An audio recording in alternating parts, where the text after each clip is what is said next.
How do we apprehend and locate ourselves within the world around us? How do we understand and create meanings from objects, spaces, ourselves, and others? For French philosopher Maurice Merleau-Ponty, the answer lies in the body, and we must understand our consciousness as always embodied. In his view, as stated by Marion Young, it is the body and its orientation toward and action upon and within its surroundings which constitutes the initial meaning-giving act. More specifically, our consciousness is directed towards things in the world through the motility or movement of the body. Part of what gives meaning to, say, a door is our ability to interact with it in bodily ways. A door is something that can be opened and walked through, and if a person cannot do so, its meaning becomes more similar to that of a wall, as something that encloses the space inhabited. Similarly, if a construction worker wields a sledgehammer, that wall is no longer experienced as closing off or delimiting a space as it normally would. The worker can break through the wall, both because they have the tools to do so and because they serve a role where they are allowed and expected to. So it's experienced as something that can be passed through. Even without hinges or a doorknob, the wall takes on qualities of a door, being walk-throughable. So, the meanings of objects in the world depend on our ability to interact with them in different ways. Such is the meaning behind Merleau-Ponty's famous phrase, "Consciousness is originarily not an I think that, but rather an I can." This notion of the I can, and the contemporary variations upon it, will be central to this essay. Habit also plays a major role in structuring our relationship with the world, freeing us from having to cognitively consider everything we interact with. One generally doesn't have to think about turning the doorknobs in their own house, but simply does, and the habitual act of turning the knob and pushing the door is a way of perceiving through the body. In this essay, I'll reflect upon motility and habit to demonstrate how certain lived experiences of gendered and racialized bodies arise from cultural norms and expectations about those bodies, following a trajectory from Merleau-Ponty's I can to an I cannot in gendered feminine bodies and a don't in racialized black bodies. Here and throughout the essay, I use the phrases gendered feminine bodies and racialized black bodies, rather than simply women and black people, to emphasize the embodied nature of consciousness and that there is nothing about gender or race that is real prior to our performance and perception of them. In her essay, Towards a Phenomenology of Racial Embodiment, Linda Martín Alcoff describes race as socially constructed, historically malleable, culturally contextual, and produced through learned perceptual practice. All of these characteristics of race apply to gender as well. In other words, they are contingencies in the world. I'm not suggesting that the terms race and gender are devoid of any real meaning. On the contrary, I hope to demonstrate just how real they are for those in racialized and gendered bodies, even though this need not be the case. The idea that men and women move differently in their bodies is nothing new. The title of Marion Young's essay, Throwing Like a Girl, comes from a common turn of phrase that suggests a particular manner of engaging the body that exists in women and girls. This feminine way of moving in the world, often involving a lack of use of lateral space and isolated movements, is sometimes thought of as owing to physiological differences in males and females, or to sort of feminine attitude in relation to the world and to space. Young's account of what she calls feminine body comportment, on the other hand, aligns with a contextualist or social constructionist view of gender introduced earlier.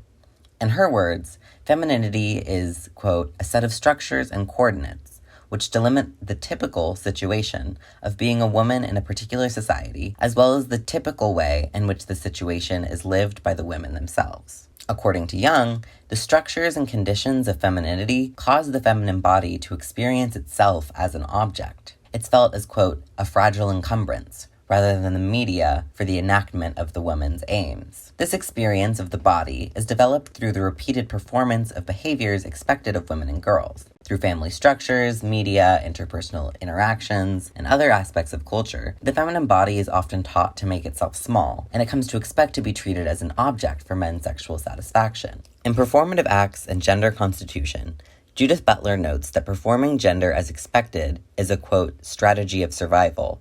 Gender is a performance with clearly punitive consequences. Discrete genders are part of what humanizes individuals within contemporary culture.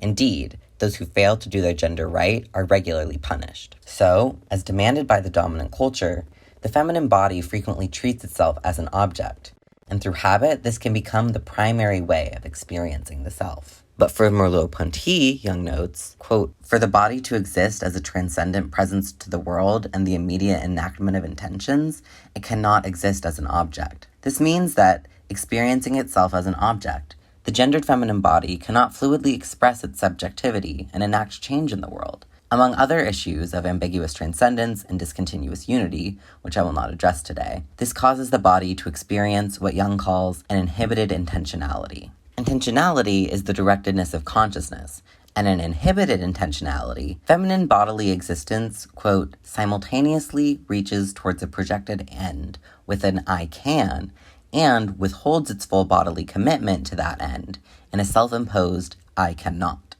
One might, for example, try to apprehend a hurdle as something to be jumped over, but the simultaneously felt fear that she cannot complete the jump causes the body to hold itself differently as it approaches the hurdle, perhaps stopping just short of it, despite cognitively intending to complete the jump. This sort of experience can and does happen to all sorts of people, but cultural norms make inhibited intentionality particularly ubiquitous in gendered feminine bodies. This calls into question the universality of Merleau-Ponty's claim that consciousness is originarily not an I think that, but rather an I can. The feminine body is conscious of the possibilities of the world, but because she doesn't see them as her own possibilities, and because the comportment of the body reflects this view, consciousness takes on a fundamentally different character than what Merleau-Ponty theorized.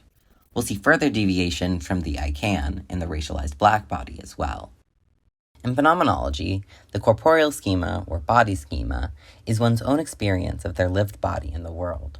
As Frantz Fanon describes it in The Lived Experience of the Black Man, it is a, quote, construction of myself as a body in a spatial or temporal world. The body schema is, generally, not at the front of one's mind. Because the body moves through habit, you aren't constantly thinking of the position of your limbs in space or the way your chest expands and contracts as you breathe. The coordinates of the body in space recede to the background, allowing the body subject to move fluidly until something, and often something bad or painful, brings your awareness back to the body.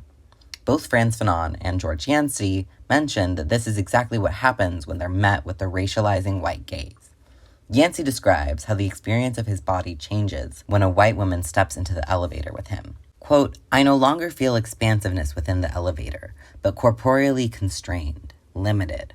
I now begin to calculate, paying almost neurotic attention to my body movements, making sure that this black object, what now feels like an appendage, a weight, is not too close, not too tall, not too threatening. Here, Yancy feels himself as an object, not out of habit, as was the case with the gendered feminine body, but because he's aware that the fear he inspires in the white woman puts him in danger. He feels that his body is being read in a way that's out of his control, predetermined by his skin and features, and so his, quote, lived body comes back to him as something to be dealt with, as a challenge. Fueled by popular depictions of blackness as dangerous, criminal, animalistic, the white imaginary confiscates the racialized black body, spitting it out as something Yancy can't recognize as himself. Because the meanings of black bodies are confiscated and distorted beyond the control of the body subject, the experience of the I can becomes what Lewis Gordon calls a don't. Quote, don't walk through areas that appear affluent, for he might be mistaken as a burglar. Don't shop with hands in his pockets, for he might be presumed shoplifting, or worse, concealing a weapon.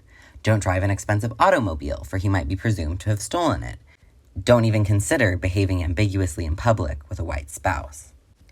This don't is like a moral imperative. A white body might experience the don't with respect to actually stealing or threatening an innocent person, but the racialized black body experiences it with respect to everyday actions, knowing that they will often be viewed as doing wrong simply for existing. As Yancy puts it, he is, quote, seen and judged guilty a priori.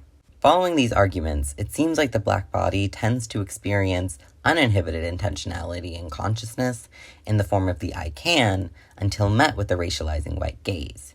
It should be noted, however, that the racializing gaze doesn't have to be the literal gaze of a subject.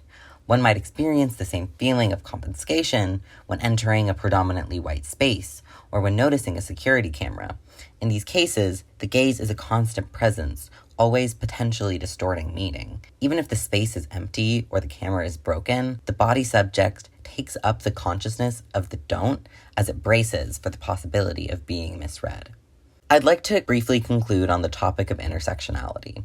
The accounts given of the gendered feminine body and the racialized black body are based on works that center the experiences of white women and black men, respectively. Simply combining these accounts doesn't lead to an accurate description of the experiences of gendered and racialized black feminine bodies. What's entailed by femininity is different for black women and white women.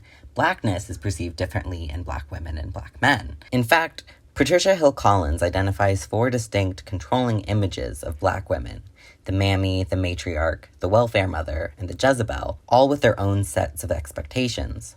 The literature in phenomenology is severely lacking in black feminist perspectives, and so there's much more work to be done to build our understanding of how black femininity is lived in the body subject.